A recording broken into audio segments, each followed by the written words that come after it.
Guys welcome to my channel. तो आज हम देखते हैं इनफर्टिलिटी इन ह्यूमंस। तो इसमें इनफर्टिलिटी होता क्या है, तो इसको हम देखते हैं इसकी डेफिनेशन। तो इनफर्टिलिटी होता है इनएबिलिटी ऑफ मेल और फीमेल प्रोड्यूस चिल्ड्रंस। जो मेल और फीमेल होते हैं उनमें एबिलिटी नहीं होती चिल्ड्रंस प्रोड्यूस करने की, उसको बोलते हैं इनफर्टिलिटी। अब हम देखते हैं ट्रीटमेंट ऑफ इनफर्टिलिटी। हम देखते हैं कि इनफर्टिलिटी होती है उसकी ट्रीटमेंट क्या है। तो फर्स्ट होता है इन विट्रो फर्टिलाइजेशन, जी ये फर्स्ट है। फिर सेकंड होता है कि गैमेट इंट्रा फॉलिफियन ट्रांसफ़र। जो गैमेट होते हैं उनको फॉलिफियन ट्यूब के अंदर ट्रांसफ़र कर दिया जाता है। थर्ड होती है intra cytoplasmic sperm injection. Third होता है वो इंजेक्शन होता है जिसके अंदर साइटोप्लाज्मिक स्पर्म का इंजेक्शन लगाया जाता है। फोर्थ होता है आर्टिफिशियल इंसेमिनेशन टेक्निक। जो ये फोर्थ टेक्निक है ये आर्टिफिशियल होती है जिसके अंदर। अब हम देखते हैं इसका फर्स्ट जो ट्रीटमेंट है वो है इन वेट्रो फर्टिलाइजेशन। अब हम इसको देखते हैं, इसको बोलते हैं आईवीएफ। वैसे नॉर्मली आम तौर पर अपन इसको मेनली जिस लैंग्वेज में यूज़ बोलते हैं उसको बोलते हैं आईवीएफ या फिर टेस्ट ट्यूब बेबी प्रोग्राम। अपन इसको टेस्ट ट्यूब बेबी प्रोग्राम भी बोलते हैं। मेनली जो लोग होते हैं उसको आईवीएफ और टेस्ट ट्यूब बेबी के नाम से ज़्यादा जानते हैं। तो आईवीएफ होता है इसका शॉर्ट फॉर्म। तो देखते हैं इसमें इसके अंदर क्या होता है। इसमें होते जो आईवीएफ होता है उसके अंदर वाइफ डोनर होती है और हस्बैंड डोनर होता है।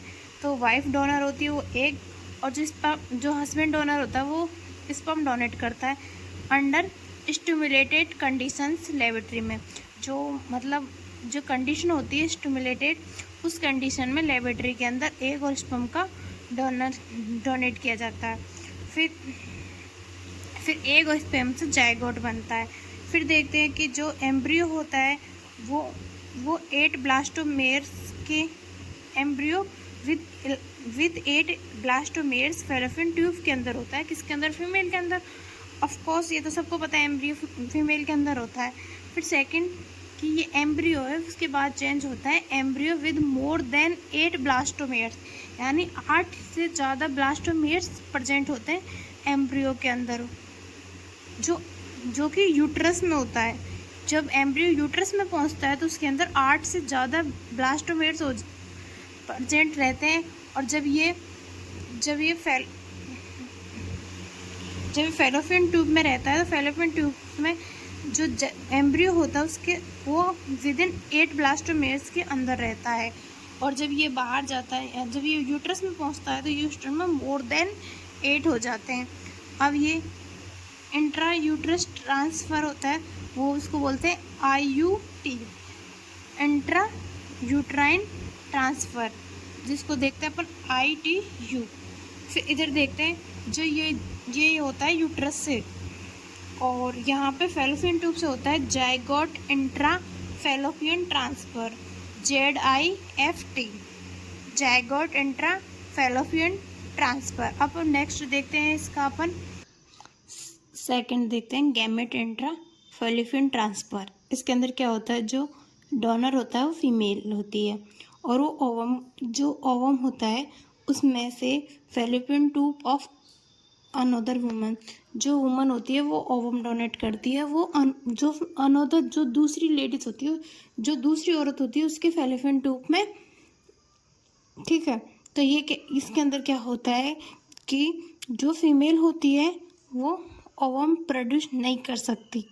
जो लेडीज़ होती है जो GIFT करवाती है, वो फीमेल क्या करती है, उसके अंदर ओवम प्रोड्यूस करने की कैपेसिटी नहीं होती, बट वो उसको एनवायरनमेंट दे सकती है, फर्टिलाइजेशन के लिए एनवायरनमेंट दे सकती है एंड डेवलपमेंट कर सकती है, बट उसके अंदर ओवम प्रोड्यूस करने की कैपेसिटी नहीं होती। तो उस कंडीशन में हम क्या करते हैं, अनदर वुमेन होती है उससे हम ओवम डोनेट करते हैं और उसको फैलोपियन ट्यूब के अंदर डाल के और स्पर्म को डाल के, ओवम और स्पर्म को डाल के उसके फर्टिलाइजेशन करा के उसको फैलोपियन ट्यूब में डाल देते हैं, जिससे जो लेडीज़ होती है GIFT करवाती है वो उसको एनवायरनमेंट भी दे देती है, फर्टिलाइजेशन का डेवलपमेंट भी कर देती है, बट ओवम प्रोड्यूस नहीं कर पाती। तो इस तकनीक को बोलते हैं IGIFT। तो इसी प्रकार हम नेक्स्ट देखते हैं, थर्ड होती है, वो होती है, अब हम इसका थर्ड टाइप देखते हैं, इंट्रासाइटोप्लाज्मिक स्पर्म इंजेक्शन। ये एक इंजेक्शन होता है जिसको फीमेल के अंदर इंजेक्ट किया जाता है। मेल तो इसमें देखते हैं कि एक सिंगल स्पर्म होता है फ्रॉम मेल पार्टनर, जो मेल पार्टनर से स्पर्म को फीमेल पार्टनर के अंदर इंजेक्ट किया जाता है डायरेक्टली, उसको बोलते हैं intracytoplasmic sperm injection. The fertilised egg is plant into uterus, यानी कि जो फर्टिलाइज्ड एग होता है उसको डायरेक्ट यूट्रस के अंदर इंजेक्ट कर दिया जाता है, तो इसको बोलते हैं इंट्रासाइटोप्लाज्मिक स्पर्म। ये तकनीक इतनी ज़्यादा विकसित नहीं है। मेनली जो अपन यूज़ होते हैं वो होते हैं IVF या फिर गैमेट वाली, दोनों को यूज़ ज़्यादातर हो जाती है, बट इनको यूज़